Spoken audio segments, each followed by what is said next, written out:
This guy sold over 1 million copies of this book in a country of 25 million people. And I bought 2.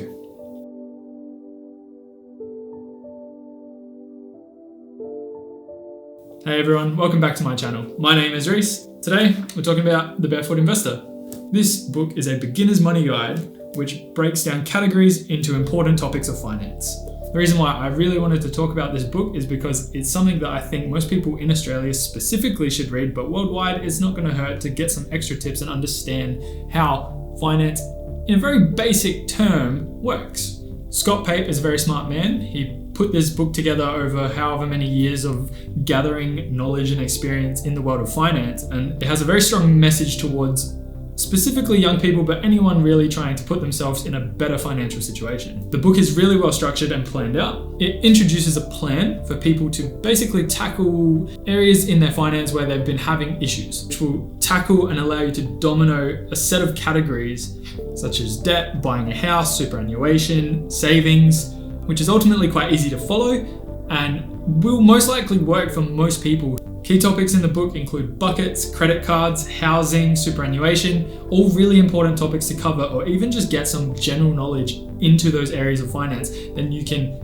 use that knowledge to then go out and find information elsewhere through YouTube, podcasts, other books, to basically build on that knowledge and get better with your finances. There are some good scenarios in there which personally gave me a little bit of a chuckle throughout. And overall, the book introduced routine. It has something called date nights in it, which I highly recommend forming your own routine around managing your finances. So the book itself basically gives you a call to action in every chapter, which you can follow quite easily. And each of those call to actions are definitely something worth doing. One of the things that I really liked about this book was I found that I'm actually already implementing a lot of the suggestions and paths that Scott takes you down throughout the book. I have been managing my finances effectively for quite a while. I'm 25 years old, I own a house, I have savings. It's not a brag, it's a result of hard work and has kind of paid off in my favor now that I have the opportunity to buy nice things and go on a holiday every now and then and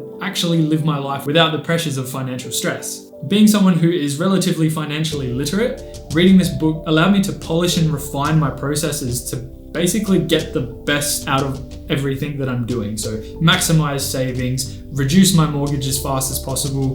They were simple suggestions, but things that I could do a little bit differently. It gave a different perspective, someone who had a lot more experience, and something that I found really valuable reading it. If you have no money skills whatsoever, this book is definitely going to be the place to start, especially in Australia.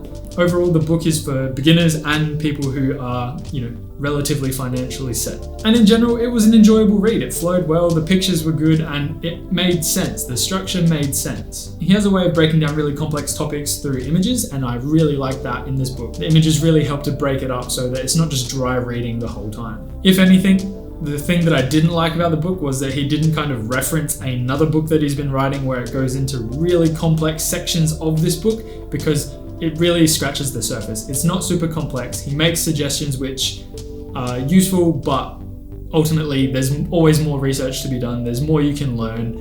And that was one thing that I definitely took away from this book, thinking that, yeah, okay, great, it's a great beginner's guide, but I want more because I'm reading this book to take action. Where's the next book? Where's the rest of the information to continue this, where I had to go and seek that information elsewhere? So it's one thing that I didn't like about the book, but again, it's a beginner's guide and you can only fit so many words into a book. Ultimately, it is perfectly written for its intended audience. I put a link in the description below so you can go buy it on Amazon if you want to. I'm sure your local bookstore has it. I'm sure there are plenty of shops that have it. It is a #1 bestseller, especially in Australia. So yeah, I highly recommend checking it out if you haven't already. Overall, I rate it 5 out of 5. It is an amazing introduction to beginners. It covers all the topics that you really need to start thinking about to begin with when you start putting your finances together. And it introduces baby steps. So I'm one for jumping into things, but absolutely taking one step at a time to get to your end result. Finance is overwhelming. Finance is complex. Getting it to a point where you're happy takes time and it takes hard work.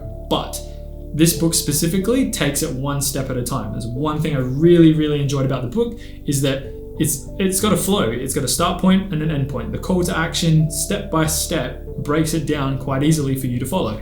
The book looks really far ahead as well. It's long-term planning. Topics like superannuation, where it covers how to invest money through super. The way Scott sets it up says touch it now and leave it for 30 years, 40 years, 50 years if you've got the luxury, and just never touch it. It gives you the benchmark before you even have to think about doing it in more complex ways. The book was recommended to me by a friend and I kind of went, yeah, all right, I'll read it. Really enjoyed it, kind of recommended it to a whole bunch more. It's pretty understandable why he's sold over 1 million copies of this book, because basically all of my friends who care about finance at all have read the book, and all of them use at least some elements taken from within the book. They may not use every single one, but they definitely have incorporated things into their life which have been taken from the book to basically better their finances. I would say that most of them have benefited from doing this. In saying that, the information in the older copies is most likely out of date. I highly recommend picking up the latest version and reading through it, which I believe is the 2019 version at the time of recording this video. This channel is about finding resources to help you find information and better your finances, even if it starts small and grows into something over the course of time. Each video, I hope, provides value to you. I hope you read the book. I hope you have a good day. And I'll see you in the next video.